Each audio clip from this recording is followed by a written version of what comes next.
Ooh, child, Martel, you are not a public speaker. You are not a public speaker. You are not a public speaker, sir. And that's okay. That is not everybody's strong point. Hey everybody, welcome back to the Brandy Yvonne channel. Of course, it's your girl Brandy Yvonne. Here on my channel, we do fun reviews, recaps, and discussions of all of our favorite shows. It is Saturday night, so we are talking Owns, Love and Marriage Huntsville. This is season 5, episode 14, The Cold and the Beautiful.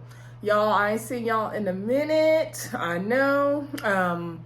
Last weekend, I was celebrating my sister's graduation with her master's degree in communication. So shout out to DJ Nikki D.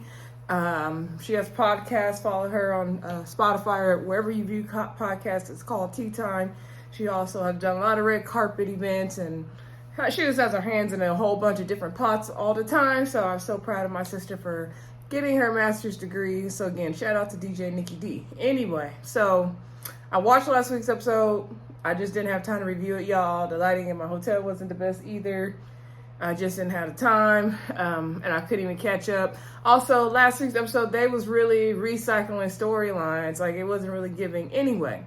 But we're going to talk about tonight's episode. Y'all might get this video tonight, or y'all will get it Sunday, okay, depending on how long the editing is going to take. Anywho, y'all, let's get into it. At the end, we're going to talk about that reunion preview, too. All right. So anyway, the episode starts off. Oh, before I get into it, don't forget to hit that thumbs up button, y'all. Don't forget to subscribe as well. I'm trying to hit 200 before 2022 ends. I think I only got like 19 to go. Anyway, also don't forget to share and comment down below. If you are enjoying the content, let me know what you think of the end of this season. All right, you ready for the reunion? Because I'm past ready for the reunion. Okay, so anywho, the episode opens up with Mel getting massage from this old black man. And she's like, oh my God, I forgot I had a guest. She the massage therapist had to go answer the door.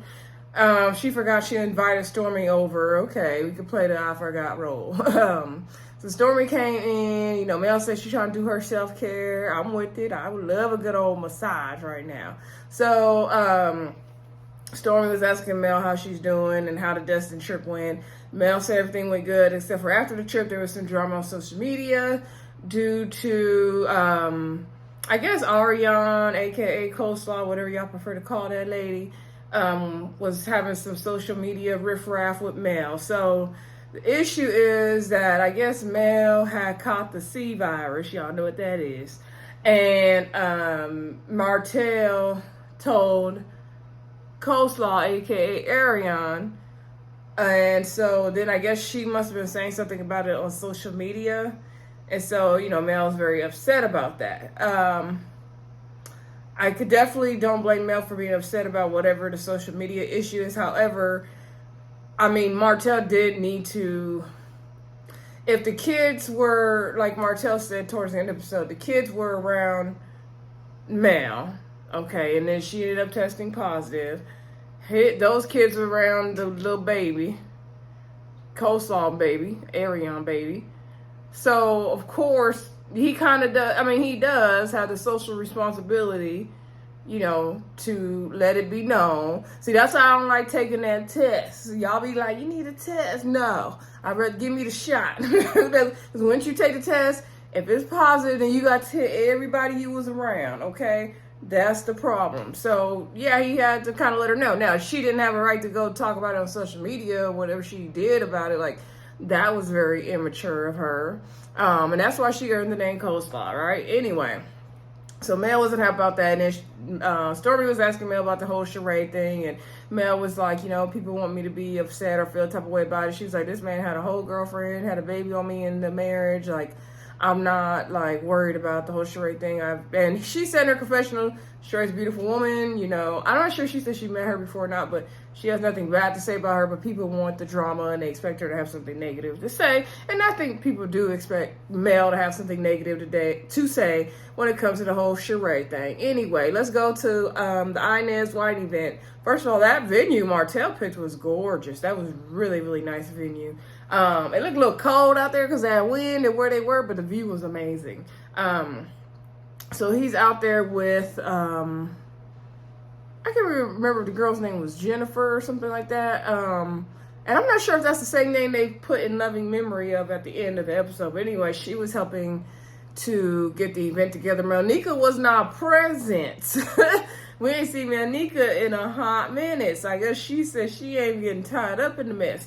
Anyway, that lady was getting the event together. And then we seen Chris Fletcher come and Destiny come. Martel invited them just for an extra pair of eyes, he said. So Destiny was asking about the whole Sheree thing, and Martel was like, we're not going to get into that. Just focusing on Inez wants that he trying to be about the business. Destiny over there trying to be about all the mess. So then she going to show Martel a video, I guess, of a interview that Mel did with some social media platform. I don't know if it's a Shade Room or TMZ or what.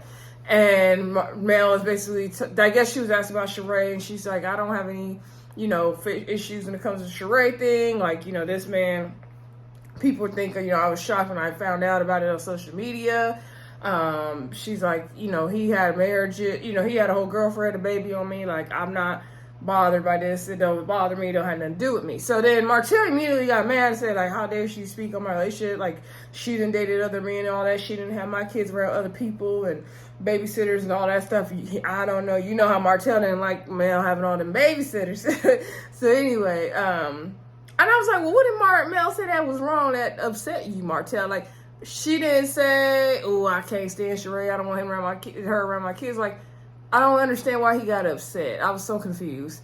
And so, I guess because she said she found out about it. So Destiny was like, oh, well, you didn't tell her about it beforehand. And he was like, no, she didn't tell me about, the guy she was dating. And so I'm just like, why are we making drama where it doesn't exist? Destiny, why are you showing this video? This man trying to get ready for his event. Like, shame on you, Destiny. Like, unnecessary. Like, that's very much giving the producer told me to do this. So anyway, Martel, he just trying to focus on the business, like I said. So anywho, then we see Tisha trying to get her outfit together for the night. And so, side note, Stormi did ask Mel, was she going to the Inez wine event? And she was like, girl, I don't know now because of all the drama, she not really feeling it. Okay, long story short, she didn't make it. But we didn't see her there. Anyway, so Tisha picking out all her dresses. Marsau was like, oh, look at you, girl. And so then he lay down on the bed. And so she was like, I'm trying to coordinate the outfits so, we not just look like two people come together there. Like, we looking like a team, united front. Like, she want them to look cute together, basically. And he's like, oh, like, I ain't trying to do all that. He's like, basically, I'm going to wear a black shirt, a white shirt, that's it. She was like, I should have called Maurice over here to get you dressed. Like, I noticed Tisha go to Maurice when she had problems with Marsau a lot. I'm just saying. So anyway, then Tisha was like, I wonder if Sheree's gonna be there. I wonder if Mel's gonna be there. And Marsau begins to talk about how the interview that Mel did, and he was like, oh, I bet she is saying she's unbothered, but really she's bothered. It was probably better for her when she was the one doing better and he wasn't. Now he's more in the uptick and that might bother her. And he was like, oh, it's not, cool to be the person that's unbothered because you really are bothered when you say, I don't care, you really do care. I'm just like, why is y'all worried about it? Like, this episode irritated me, y'all. It really irritated me. But I miss talking to y'all, so I'm happy to be back. Anyway, he was also saying, like, he think the event gonna turn into a bunch of drama because the girls always go off to the side and have a bunch of drama at every event. They did a flashback of all the events, so they didn't have their little side dramas, and they do. But Tisha let them know everybody cool. Destiny and Stormi is cool. He's like, how you know? She's like, Destiny told me. She said, me and Mel, we cordial, we good, everybody good, we moving forward. All right. So then let's see. I believe now we get down to the Inez wine event, right? Martel has on his red suit. He didn't have on his furs like he did it last time.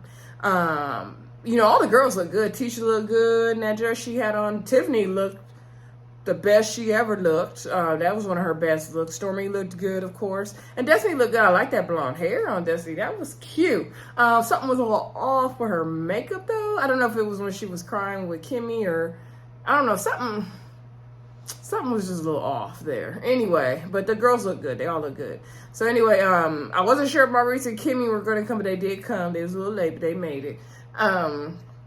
let's see. We did see Chris Fletcher pull aside to the side Marsau and talk about the whole Atlanta trip and the picture. And so Marsau then begins to do his explanation of why he said it the way he did in the scene, because he was trying to create suspense because of the way, he's being questioned about all this and the way teachers kept questioning him. So he's like, I know they're gonna, accuse me of cheating, even if, I'm damned if I do, if I damned if I don't. So that's why he was creating the moment. I'm like, why do that to your wife, though? Don't do that to your wife. I don't care what we're on a TV show. I don't care what everyone is saying, the fans, the haters, the supporters, whatever, the trolls. Like, don't do that to your wife. Don't give everybody else a moment, but you're hurting your wife.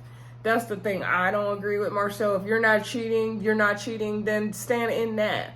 You ain't got to do all that extra stuff. Anyway, Chris Fletcher was like, I met my wife. Me and my wife went to New York, then we stopped in Atlanta. I was with my wife. That, my wife can attest that. But Chris Fletcher, like, this is my alibi, not yours. And he didn't like, Marsau, making the story his and all that.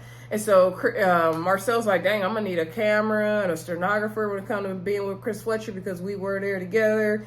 Basically, Chris Fletcher is like, we was only hanging out 2 hours. And Marsau was like, nah, I was there with you. So I don't know where the truth is between them two. They both alleged cheaters, so who knows, right? Anywho, then we do see Martel give his speech, which he struggled with, y'all. Oh, child, Martel, you are not a public speaker. You are not a public speaker. You are not a public speaker, sir. And that's okay.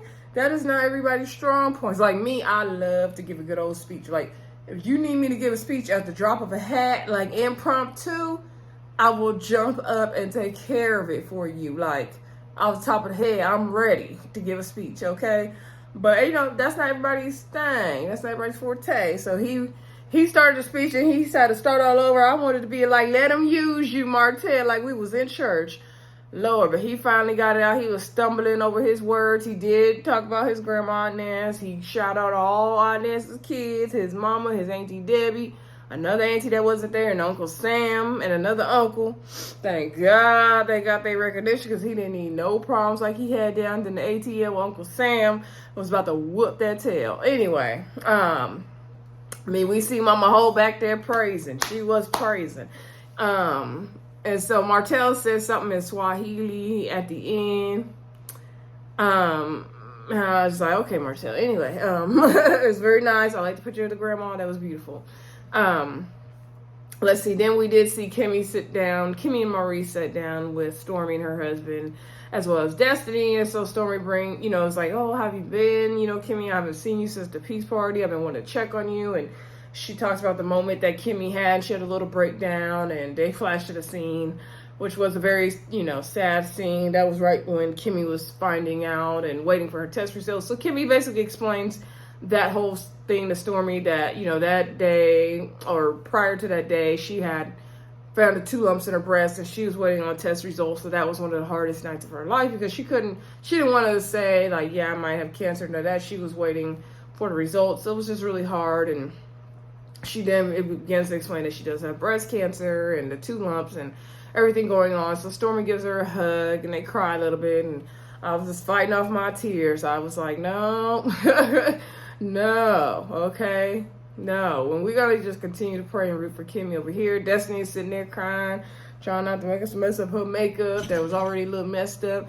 Anyway, Kimmie was saying, Maurice has been, there with her through the whole thing, and he's been riding her around kind of the way Courtney does for Stormi, and he's been like her dude now. And Destiny's like, I know you're not gonna ask for anything you need, I got you, but I know you're not gonna ask. And Kimmie's like, I know everybody says that statement to me because I'm not a person that asks for help. I'm not gonna ask people to come over and do this and do that. I so resonate with Kimmie. I rarely ask for help. If I ask for help, it's because I've exhausted all other possibilities of me figuring out something. I just absolutely can't figure it out. So I get it. I am trying to work on like accepting help from others more. I am really trying to work on that though, because sometimes it's okay to receive, and I think that's the part I need to work on. Like, it's okay to receive sometimes. I don't always have to give. So anyway, hopefully Kimmie will let people continue to pour into her and be there for her as well. And so Kimmie said, you know, she just go home and let Maurice take care of her, and that's what it is. So anyway, then we see Marsau outside talking to Jalen, and he's asking, at the same time, actually, they're kind of playing the scenes back to back. Y'all know how they do, jumping back and forth. So at the same time, we see Marsau asking Jalen how he's doing everything, his mom's diagnosis, and he's like, you know, I don't know. My honest answer is I just don't know. It's been hard. I feel, emotional about it. I feel sad about it. I feel hurt about it, but it's like I can't show it. It's like I gotta just keep going. As a man, I feel like I can't show it. And Marsau was like, you know what, I understand. I relate, because when my mom was diagnosed with cancer, like, I went in the office, I cried it out, and I came back and I shut the whole store down. So he's like, I totally get, where you're coming from. Like, it's all good. And so, Jalen also explained that, like, some days he talks to his mom and she sounds like she's doing good. She's in good spirits. There's some days he don't hear anything. He tries to call. He can't hear anything back from Maurice and Kimmie, and that hurts him. Oh, that broke my heart. That broke my heart.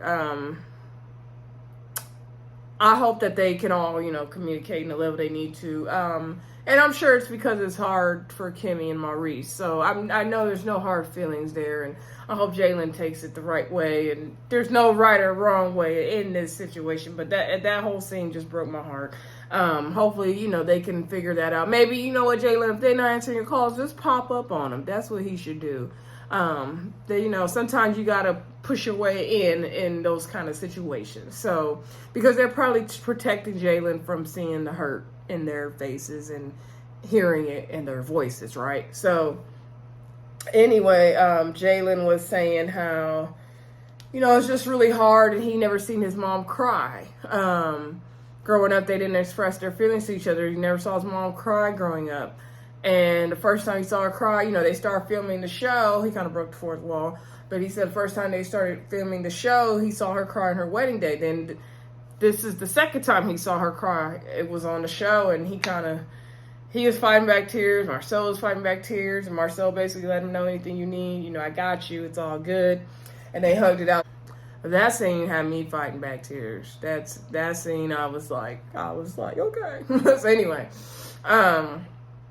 but the Inez wine event looked like a success. Like I said, Mel didn't show up. Martel let us know that it was in the best interest of his brand not to have Sheree show up, because he didn't want him showcasing the Inez wine to be overshadowed with his relationship with Sheree, him dating Sheree. Anyway, now next day we get to, I don't know if it's the next day, next week, whatever. We get to Mel's house, and Martel pulls up. So Mel thinks that Martel came over to pick up a bag for the girls. So she's like, oh, here's the bag you came to get for the girls, right? Now, she just opens the front door. She's standing at her door. Like somebody come to pick up something real quick, so you just come to the door and hand it to them. That's it. I see no problem with this, by the way.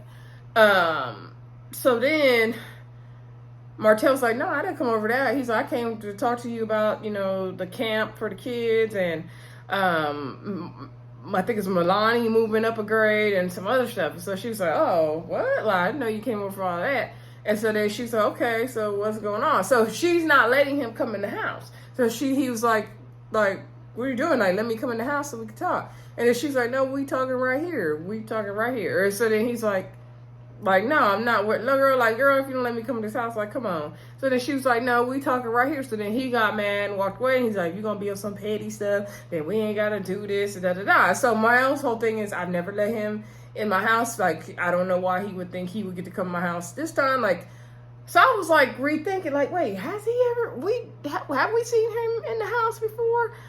And so I was like, well, I remember he was in the backyard, but I guess he had been in the house before. So Martel's thing is, I let you come to my house. Like, why you not letting me come to your house? So, y'all, they had this big old ratchet argument outside the lady house. So he left. He got back in the car. He pulling away. She go back in the house. She's like, I'm not about to chase this boy. I'm not about to do this. She's like, I ain't been around him in so long. I don't know how to do his PMS mood swings anymore. I'm not about to chase him, da-da-da. So then he go outside. I think he called her or she called him. And then next thing we know, she goes back outside with the bag. I said, if you're not about to chase him, why'd you go back out with the bag? So then she go back out with the bag. She's like, I see you calling me, Martel. I see you calling me. And then she kind of went back out there and he was like, I don't understand. Like, you know, we went on this trip to Destiny together. Like, everything was good. Like, I thought we were moving forward. Like, you don't want me. I don't want you. We clear on that. We moving forward. Like, I don't get what the problem is. And then she was like, well, first of all, yes, we did go to Destiny. It was good. It was fun. However, after that, all the social media issues, you know, that became a problem for me. I didn't appreciate how your baby mama was doing things on social media, starting drama. I haven't had to deal with no drama like that in a long time. I wasn't doing my male voice. Sorry, y'all. I had to get it. I had to come to character. So anyway, she was like, I haven't had to deal with that kind of drama in a long time. And you putting me back in that headspace, and I didn't like that. And so Martel then began to explain about the whole, you know, C virus thing and how he was like, you told me you had it. You tested positive the next day. The kids were around. You know, my son, I had to let her know, of course. And so then she was like, you didn't need to let her know that. That was none of her business, da da da da da. And he was like, well, why are you making me, you know, accountable or responsible for, you know, her putting stuff on social media? Like, yeah, she shouldn't have been doing that. But they would never say her name, by the way. But you know, why am I the one accountable for that? So she was like, you know, I am going to hold you accountable because everything negative said about me, you're the one that starts it. You're the one that puts the battery in everybody's back. You're the main one. You use your different sources. You are the main one, which is what a lot of people have been saying. I don't remember who said it on the YouTube channel. I don't remember if it was Shayna McD or if it was Miss Misha or Roxy or whoever been saying it, but Mel kind of finally got it. That Martel is the main one that starts all the rumors and the drama. The thing about Sugar Mama, you know, this C virus thing and a bunch of other stuff. Martel is the one. You know, Mel sleeping with other men, all that, blah, blah, blah. Martel's the one that starts it all. It comes out his mouth first and people run with it, which is true. That's what everybody been saying. So anyway, and so then Mel was going off about that, and Martel was like, oh, okay, Mel, you know, he's like, I did apologize for that already, though. And then she was like, I appreciate your apology, but I still, you know, she don't want to be put back into the drama again, which I get it. So then Martel is feeling like, well, you know, she should have, if that was an issue with the social media thing, then she should have let me know before I even came over here. I'm like, I guess. So then they yelling back and forth. He's like, girl, you didn't have, he going off on her saying you didn't have the C19 virus all these times, and like you keep going back and forth to Atlanta with it, and I keep having to quarantine the kids and with the kids, and I done had to quarantine with the kids like 3 times. And I was like, oh, she one of the people that get it, and she just keep it moving. She ain't staying at home for her 5 days off of work like you was supposed to do, which I don't even think they make you do that no more. Because I remember when I had it, y'all, I had to take a whole week off of work, okay? And I already missed a day. Anyway, but Mel said she gonna keep it moving with hers, okay? Now, you know, to each his own. Anyway, she ain't a super spreader. So, you know, they are going back and forth in the driveway, y'all. Just as tacky as all get out. So anyway, then he was like, you know, something. Oh, and then she was like, yeah, as far as you saying I don't want you, you don't want me. You was just calling me the other day saying, man, we soulmates and we need to get back together and come on, we meant to be da da da da. And he was like, please, I don't want you. I don't want you. He's like, you done slept with so many of my homeboys. I definitely don't want you. I was like, dang, see, people finna run with that, Martel. They finna run with it. So they arguing back and forth, and she's like, boy, bye, but man, boy, I ain't even dealing with him. He full of it. He just follows, you know, negative drama everywhere he go. He brings it, and they was going off on each other back and forth. And y'all, that was the end of the episode and the end of the season. And I'm just like, why do we have to end on this negative, horrific note? What was the point of all that drama? Like, and Martel feels like Mel was being petty basically to be able to say that I never let this man in my house, and Martel just feels that's right when he's let her in his house a lot of times. Mel feels like if he didn't want to let me in the house, I don't care either way. Like, she don't care if he's let her in the house or not. Now, I do believe Mel wants to be able to say, I ain't never let this man in my house. And that's all her prerogative. Like, if she don't want to let you in the house, Martel, she ain't got to let you in the house. Like, if she want to talk to you on the porch, she can talk to you on the porch. Now, granted, Martel said it was like 100 degrees. It was hot as hell out there. So he's trying to come in the house to the cool air. So was it a little rude? Yes, it was a little rude. But if she don't want to let you in the house, she don't got to let you in the house. Like, y'all could have went back in the backyard with them tents. And you had a little bit of, shade at least. I don't know. I just feel like, Martel went from 0 to 100 for no reason. Like, once she said, no, you can't come in the house, all you had to do, okay, well, look, this is paper for the camp. Do you want to move homegirl up a grade? Madani go up a grade? Okay, good. Okay, fine. And keep it moving. And then you know how she operate.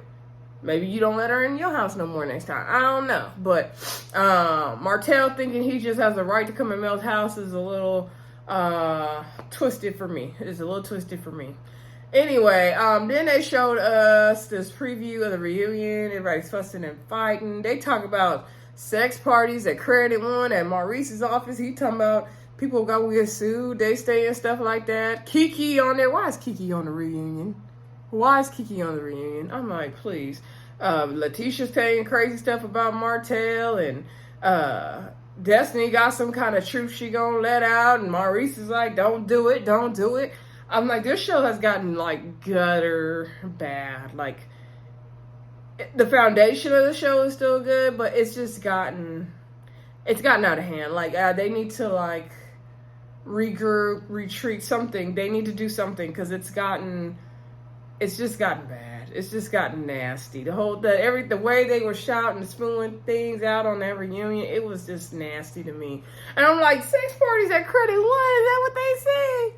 Nah, Maurice, yeah, we gonna have to watch reunion, y'all, and find out next week what's really going on, because it's just not good. Like, everybody just seems so angry and negative, and Kiki trying to expose Marsau, and Lord, y'all let me know what y'all thought of the episode. Are y'all gonna be watching the reunion? Anyway, y'all, don't forget to like, comment, subscribe, and share, and I will talk to y'all soon. Bye.